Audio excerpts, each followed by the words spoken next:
Seja bem-vindo ao Comissão Executiva. O grupo de economistas escolhidos por António Costa para definir o quadro macroeconómico que servirá de base ao programa eleitoral do PS já concluiu o seu trabalho. No relatório Uma Década para Portugal, os economistas propõem a redução da taxa social única para trabalhadores e empresas, a eliminação da sobretaxa do IRS em 2 anos e a devolução gradual dos salários da função pública até 2017, metade do tempo proposto pelos partidos do governo no programa de estabilidade. Um cenário económico alternativo. É assim que o PS apresenta o relatório de 100 páginas que não substitui o programa de governo, mas que dá pistas sobre o que pode vir a ser. Este relatório não substitui o programa de governo que temos em elaboração. Enquadra e serve de base à elaboração do programa de governo. Um relatório que pretende virar a página da austeridade. É por isso que neste relatório não está previsto nenhum novo corte das pensões de reforma. Assim como não está previsto que seja necessário esperar pelo final da próxima legislatura para eliminar totalmente a sobretaxa do IRS ou para a reposição integral dos vencimentos dos funcionários públicos. A devolução total da sobretaxa de IRS em 2017, por exemplo, vai custar cerca de 430 milhões de euros. O impacto no déficit vai ser compensado, tendo como contraponto o impacto positivo na atividade económica. Quanto ao problema central do país, o PS diz que não são os custos do trabalho. Ao contrário do que pensa o Governo, não são os custos do trabalho. O problema central do país é que nós temos que ter um novo modelo de desenvolvimento que aposte em algo que é fundamental. E esta é a terceira palavra que eu gostaria de sublinhar: inovação. Inovação e aposta no emprego estável. O combate à precariedade e pelo emprego estável encontra-se desde logo na forma como é limitado o recurso aos contratos a prazo e também às falsas situações de recibos verdes. Mas há mais. Com a introdução do complemento salarial anual, que permita responder a uma chaga da nossa sociedade de hoje, que é grande parte dos nossos trabalhadores ter um nível de rendimento inferior ao limiar de pobreza.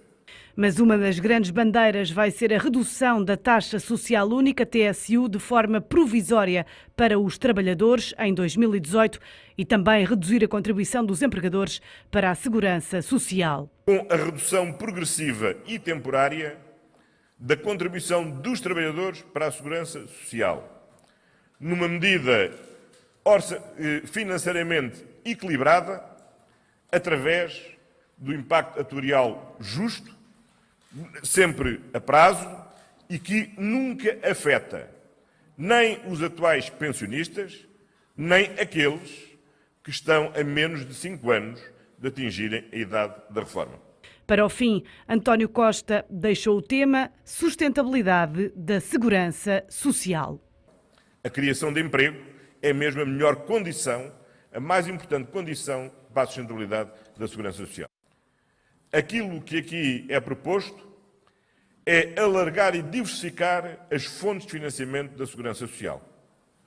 A segurança social deixará de ser financiada exclusivamente pelos salários ou em função dos salários pagos e passa a ser também financiada pela criação de um novo imposto sucessório sobre grandes heranças de valor superior a 1 milhão de euros.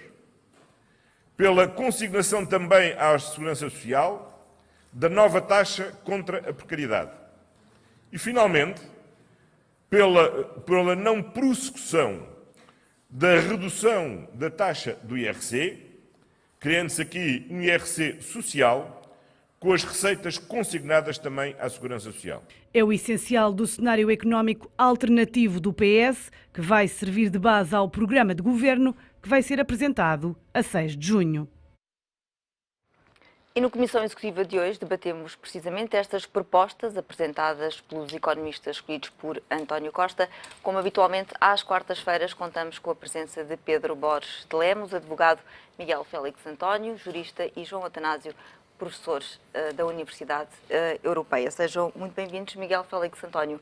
Estas propostas configuram, de facto, uma alternativa à política do Governo? Eu penso que configuram, de certa forma, uma diferença de tonalidade daquilo que tem sido a política do Governo e daquilo que eu penso que será, de acordo também com o que foi apresentado no Plano Nacional de Reformas, as grandes matrizes da política macroeconómica que este Governo, se for reeleito, porá em marcha. Desse ponto de vista, penso que não é, quer dizer, que não é uma verdadeira alternativa, no sentido de que não apresentam um quadro, por exemplo, e aí eu diria, bom, aí será uma alternativa muito forte, de rompimento, por exemplo, com as regras do Pacto Orçamental, manutenção no euro. Portanto, enfim, é uma alternativa mais socialista, mas quer dizer, não rompe com aquilo que são as políticas fundamentais. Nomeadamente a prioridade, ou é reiterada a prioridade no que diz respeito à consolidação das finanças públicas e redução da dívida pública. Portanto, todas estas medidas são apresentadas nesse pressuposto. Exatamente. Por isso é que eu digo que há uma diferença de tonalidade relativamente à maioria que está no Governo, que suporta o Governo. E, portanto, eu até do ponto de vista das pessoas que entendiam, até de acordo com o discurso que foi feito nos últimos anos, durante estes anos, pelo Partido Socialista, e que centrou muito o seu discurso de oposição ao Governo, dizendo que a austeridade, esta política de austeridade tinha uma alternativa, não podia existir, pondo muito em xeque o corte dos vencimentos nos funcionários públicos e dos pensionistas e o aumento de impostos, dizendo, enfim, cobras e lagartos da sobretaxa.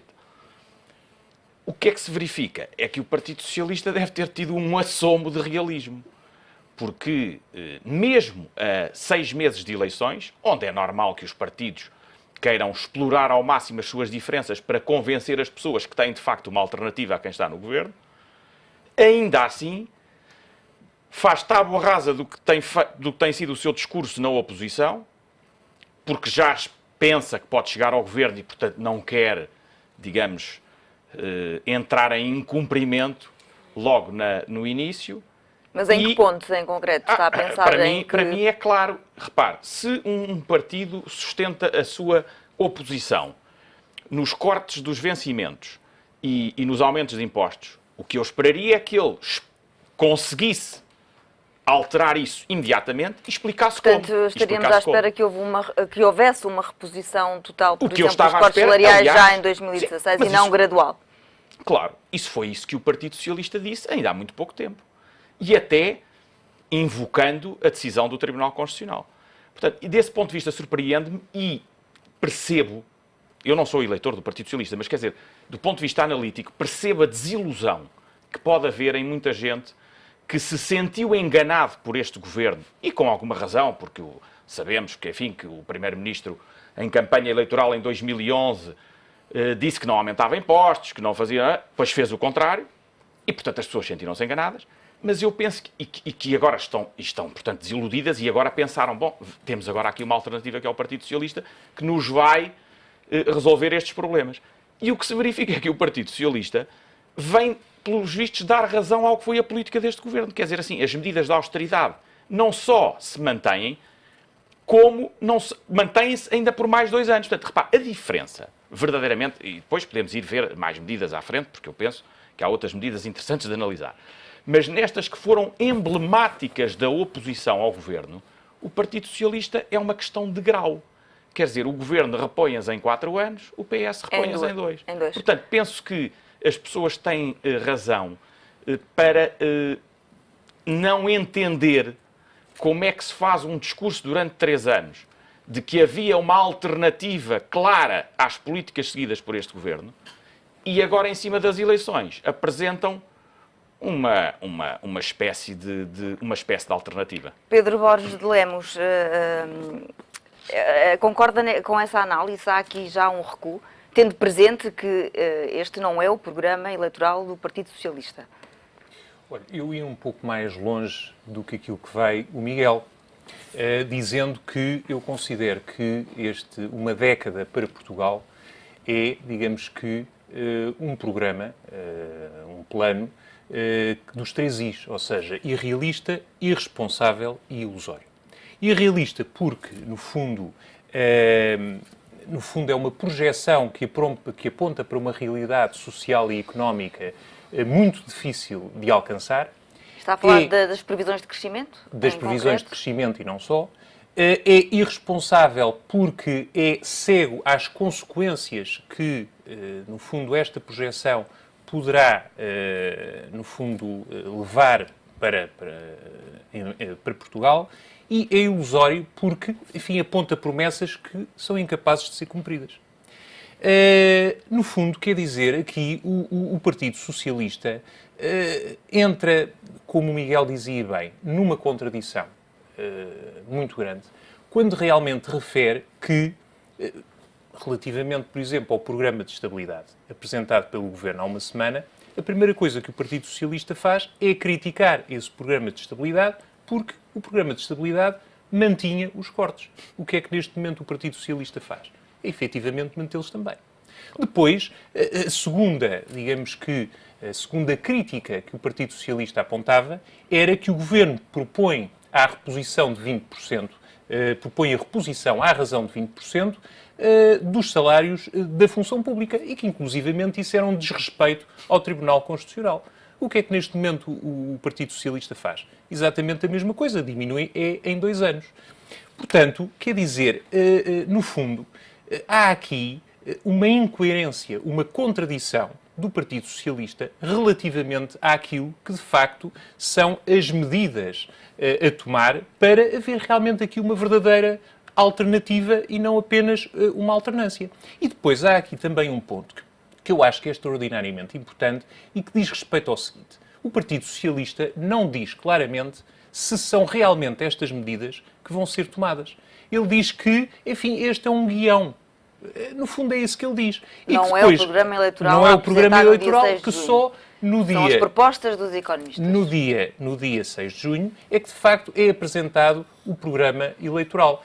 E nós realmente continuamos aqui naquilo a que eu chamo uma nebulosa, relativamente ao Partido Socialista, que era extraordinariamente importante que firmasse desde já. Quer dizer, nós continuamos a adiar, ou seja, o Partido Socialista continua a adiar aquilo que é a definição essencial das medidas a tomar. Quer dizer, em junho temos um programa de governo que nem sequer sabemos se realmente vai seguir ou não este guião que o Partido Socialista se orgulha de ser feito por grandes economistas e grandes juristas da nossa praça. João Atanásio, não é o programa de governo, mas já dá para ter uma ideia no que diz respeito à direção que o Partido Socialista tomará. Aparentemente, as políticas assentarão numa perspectiva de crescimento económico. Aliás, no relatório é mesmo dito que se espera que a consolidação das contas públicas se faça por via do crescimento económico, mantendo-se como prioridades, portanto, reduzir a despesa pública, reduzir a dívida pública, mas sempre a contar com um aumento do rendimento disponível e, por essa via, um crescimento do emprego e, por essa via, um maior crescimento económico. Parece-lhe que é esse o caminho, é um caminho viável? Eu quando li pela primeira vez o relatório, estava aqui a dizer que o li 2 vezes, eu quando li pela primeira vez o relatório fiquei na dúvida sobre o título que deveria escolher para o mesmo. O primeiro que pensei foi Um Sonho Cor-de-Rosa. O Sonho Cor-de-Rosa até dava com a matriz de cor do Partido Socialista, e depois lembrei-me de uma canção que no meu tempo era muito famosa dos Simple Minds, que se chamava Promise You a Miracle. E, portanto, o seu tempo é o de hoje, atenção, o seu tempo é o de hoje. Mais ou menos, a maior parte dos jovens não sabem já quem são os Simple Minds, se calhar. Bem, mas de qualquer maneira, é assim, o que se prometem aqui são milagres.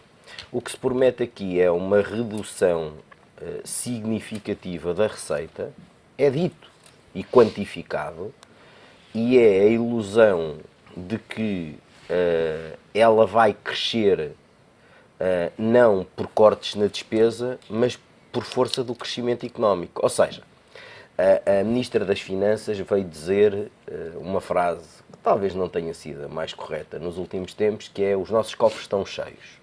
E o Partido Socialista, por via destes 12 economistas, vem dizer: então vamos distribuí-los pelos portugueses.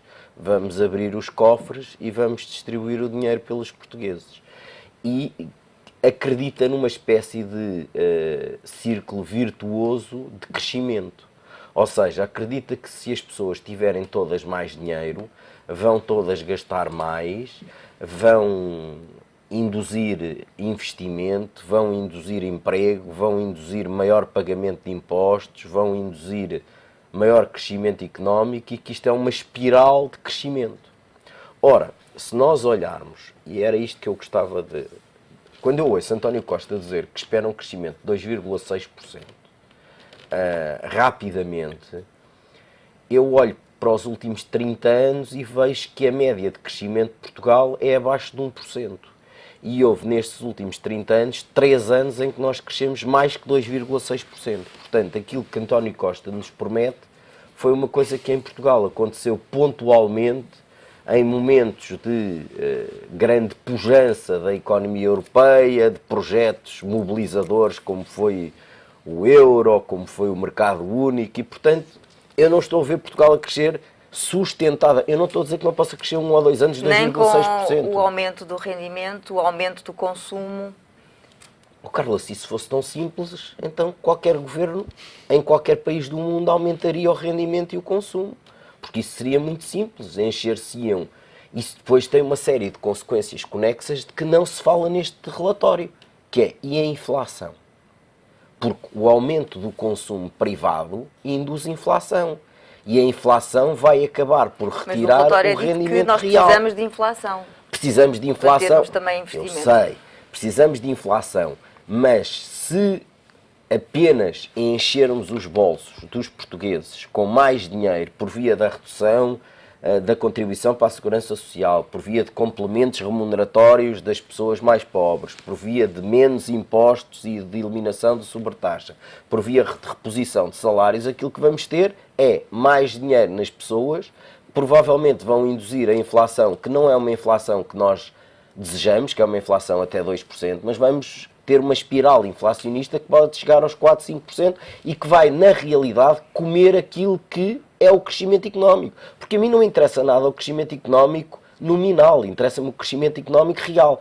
E, efetivamente, nós este ano, isto sem nenhum tipo de partidarismo, mas indo às instâncias internacionais, nós vamos crescer entre 1,5% e 2%. Isto está certificado, digamos assim, pelas instituições internacionais mais credíveis, em termos reais, porque a inflação provavelmente vai ser zero ou até negativa. E, portanto, esse 1,5% de crescimento é 1,5% real, não é 1,5% resultado do fluxo inflacionista. Ora, o que aqui está neste documento, que a mim me preocupa extraordinariamente, é um bocadinho mais do mesmo daquilo que existia, não digo na parte final, mas na parte inicial e de intermédio do segundo mandato do engenheiro José Sócrates. É um regresso ao passado.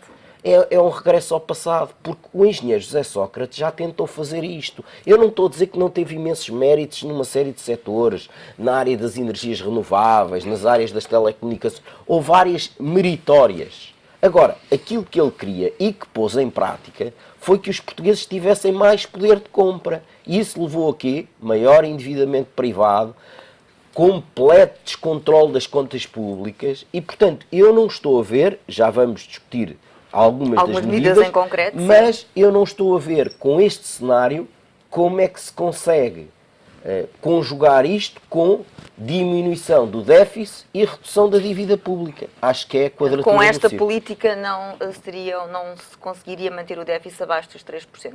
Não. Miguel Félix António, olhando para uma das medidas que é a redução da taxa social única, que é proposta tanto para trabalhadores como para as empresas. No caso dos trabalhadores, a compensação seria feita com uma redução futura das pensões. O que é que tem a dizer sobre esta proposta? Eu, sinceramente, sobre a TSU, eu dá-me um bocado de vontade de rir, porque há uma semana Bem sei que nem todos, como eu aqui fiz questão de frisar a semana passada, mas muitos dirigentes do Partido Socialista quase que queriam pendurar no pelourinho o Primeiro-Ministro por ter posto a hipótese da descida da TSU para as entidades empregadoras. Não deixa de ser irónico que o Governo no Programa de Estabilidade não tenha uma palavra sobre o assunto e agora... Quer dizer, e agora o programa do Partido Socialista vem propor uma descida da TSU, claramente, 4 pontos percentuais para as entidades com a diferença de ser para trabalhadores e para sim, mas está bem, mas também propõe para os empregadores. Portanto, eu digo-lhe, quer dizer, eu penso, aliás, que, deixe-me ainda dizer isto, acho que isto contribui muito para a descredibilização dos agentes políticos. Quer dizer, porque um partido que há uma semana, como digo, quer pôr no pelourinho o chefe do governo porque falou em diminuir os custos do trabalho e a TSU para os empregadores. E passado uma semana põe no seu programa essa mesma medida. E põe uma outra que eu acho que é romper o acordo que fez com o governo de descida do IRC. Isto é uma machadada ainda maior naquilo que é a credibilidade dos políticos. E, portanto, enfim, vamos ter um circo até às eleições. Já estamos habituados, apesar de tudo, Portugal no contexto mundial não estamos assim tão mal, não é? Quando vemos o que se passa aí à nossa volta.